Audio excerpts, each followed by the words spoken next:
Bonjour à tous, je suis ravie de vous retrouver, surtout qu'aujourd'hui je vous ai amené une pépite. Isabelle, bonjour. Bonjour Céline. Alors aujourd'hui on va préparer une recette à quatre mains. Tu peux nous en dire un petit peu plus? Alors aujourd'hui nous allons réaliser une recette qui s'appelle le chili sin carne, car au lieu de la viande nous allons utiliser une protéine végétale. On commence par quoi du coup? On va commencer par réhydrater les protéines végétales. D'accord, donc comment est-ce qu'on fait? Alors en fait on va les verser dans un récipient légèrement plus grand et on va venir couvrir d'eau, tout simplement. Donc là je vais laisser combien de temps à peu près?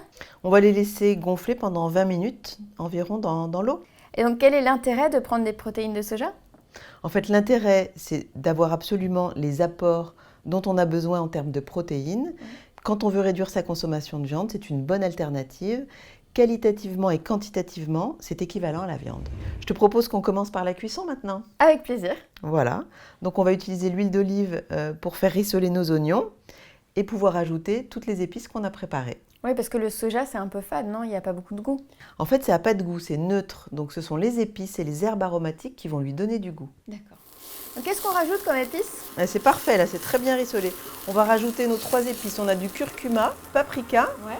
voilà, et du cumin. Donc on met tout en même temps. Et ensuite, on va venir ajouter nos protéines de soja.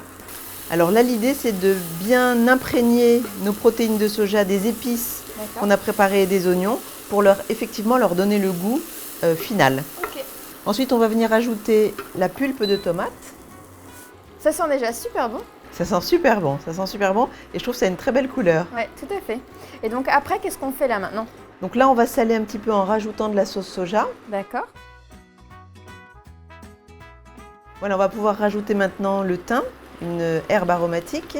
Les herbes aromatiques ont l'intérêt d'être très riches en antioxydants et c'est toujours bien de penser à en mettre dans ses plats. Voilà, la préparation est déjà bien avancée. Je te propose qu'on rajoute les carottes pour terminer. Ok.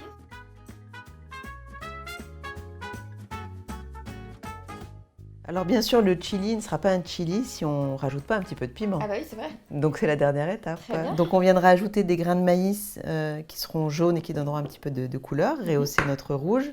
On ajoutera de la coriandre pour la décoration. Et est-ce qu'on peut le servir avec du riz par exemple? Ah bah absolument, ce sera parfait.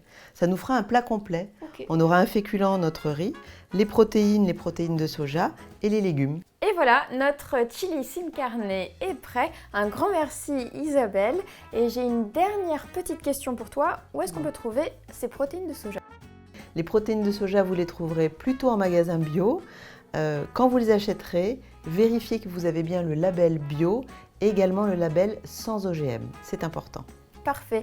Merci beaucoup. À très bientôt. Et moi, je vous dis à très bientôt pour des nouvelles recettes. Merci, au revoir.